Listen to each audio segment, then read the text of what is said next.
আসসালামু আলাইকুম। নূর টেকনোলজির পক্ষ হতে আপনাদেরকে স্বাগতম। আজ আমি আপনাদেরকে দেখাবো কিভাবে মাত্র ১-২ মিনিটে একটি ওয়াইফাই পাসওয়ার্ড বের করবেন। ধরেন আপনার বন্ধুর মোবাইলে একটি ওয়াইফাই পাসওয়ার্ড সেভ আছে। ওইটা কিভাবে দেখবেন?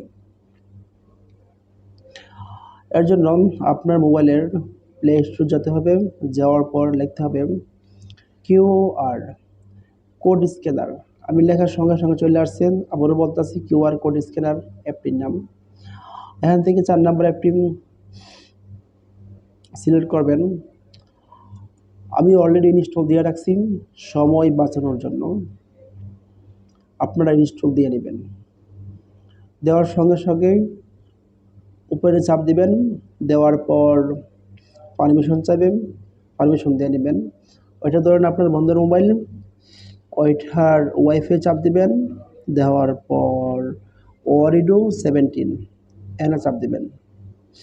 দেওয়ার পর সঙ্গে সঙ্গে দেরি হয় নাই, চলে আসছে connect copy password share. Connect দিলেই কানেক্ট হয়ে যাবে। পাসওয়ার্ডটা হচ্ছে CRISPYHILL 510, এটি পাসওয়ার্ড। ওকে।